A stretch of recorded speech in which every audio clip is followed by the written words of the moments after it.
පහුගිය දවස්වල කතා කරපු රිලීස් වෙන්න තියෙන ඉන්දියන් බයික්ස් ගැන කතා කරද්දී මම පරණ ජපාන් ලඩි කිව්වා කියලා ගොඩක් අයට කේන්ති ගිහිල්ලා තිබ්බා, හිත රිදලා තිබ්බා. ජපාන් බයික්ස් ගොඩක්ම පරණ අවුරුදු 20 30 පරණ බයික්ස් වල ජපාන් ලඩි කිව්වට පස්සේ හිත රිදෙනවා නම් මම කියන්නම් ගරාජ් ක්වීන්, යාඩ් කිං ඔය වගේ වචන කියන ඒතර ඔයගොල්ලන්ගේ ගොඩාක් වෙලාවට හිත රිදෙන එකක් නෑ. ඇත්තටම මම එහෙම කියන හේතුව මට ජපාන් බයික්ස් එක්ක කිසිම තරහක් තියෙන නිසා නෙමෙයි. ගොඩක් ජපාන් බයික්ස් පරණයි. කොල්ලෝ ඕක විකුණුවාට පස්සේ ගොඩාක් අය ඕක අටවල විකුණන්නේ. අටවල විකුණන කොල්ලෝ ඕක ගෙනාවට පස්සේ එදා ඉඳලා ගරාජ් එකේ තමයි. බොරු නෙවෙයිනේ. අපි ඕගොල්ලෝ හැමෝම එක්ස්පීරියන්ස් එක ජපාන් බයික් එකක් ගත්තොත් එහෙම දන්නවා. ඉතින් ජපානෙත් යාඩ්ස් වල පරණ වෙන බයික් තමයි මෙහි ගෙනලා චීස්, ග්‍රීන් පැකින්, අන්ටච්ඩ් එන්ජින් කියලා විකුණන්නේ ඕවම තමයි. ඔය වගේ ප්‍රශ්නත් එක්ක ගොඩක් අය සමහර වෙලාවට තමන්ගේ දෙමාපියෝ තමයි ෆස්ට් බයික් එක විතර අරන් දෙන්නේ. ඉතින් දෙමාපියෝ දුරදිග හිතලා බලද්දී ගොඩක් අය කැමති නැහැ බයික් එක ගත්ත ගමන් උ ගරාජ් වල රස්ತೆ අඩු කරවන්න. ඒක නිසා තමයි අලුත් එහෙම නැත්නම් බ්‍රෑන්ඩ් නිව් බයික් එකකට ඒගොල්ලෝ ફોකස් කරන්නේ.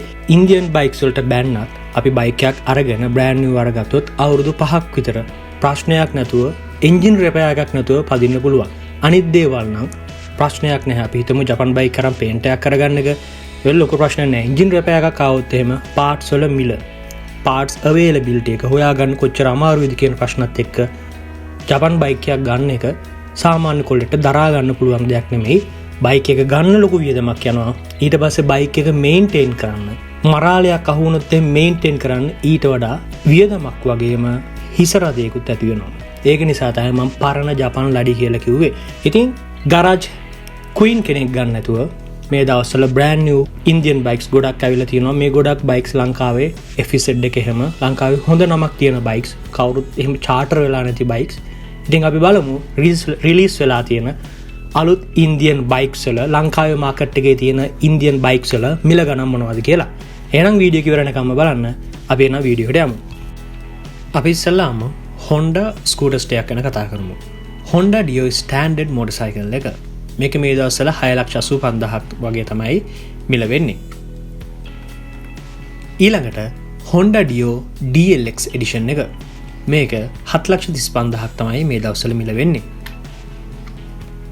ඊළඟට තෙල්වල සුවඳක් දුවන ඔයගොල්ලෝ ගොඩක්ම හොඳට දන්න ප්ලැටිනා එක වගේම තව බයික් එකක් තියෙනවා Bajaj Discover 125 එක. මේක මේ දවස්වල බ්‍රෑන්ඩ් නිව් ගන්න පුළුවන් 7,31,950කට. ඊළඟට ගොඩක්ම ප්‍රසිද්ධ බයික් එකක් Bajaj CT 100 ES එහෙම නැත්නම් ඉලෙක්ට්‍රික් ස්ටාර්ට් බයික් එක. මේක මේ දවස්වල 6,37,950කට ඔයගලන්ට මිලදී ගන්න පුළුවන්. ඊළඟට Pulsar bikes වලින් Pulsar N125 එක. මේක මේ දවස්වල 8,44,950ක් වෙනවා. ඊළඟ Pulsar N160 එක. මේකේ versions දෙකක් එනවා. ප්‍රීමියම් මොඩ් එක එනවා. ප්‍රීමියම් මොඩ් එකේ normal version එකේ තියෙන වෙනස තමයි ප්‍රීමියම් මොඩ් එකේදී ඉස්සරහා upside down forks එන්නේ. golden color upside down forks එන්නේ. අරකෙදි නම් telescopic forks තමයි එන්නේ. මේකේ N160 normal එකේ 9,34,000ක් වෙනවා. N160 premium mode එකේදී 9,95,000ක් වගේ තමයි මිල වෙන්නේ. ඊළඟට Pulsar NS200 එක.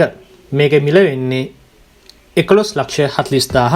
ඊට පස්සේ ගොඩක්ම ප්‍රසිද්ධ ඒ වගේම ලස්සන බයික් එකක් FZ version 2.0 FI එක. එහෙම නැත්නම් fuel injected bike එක.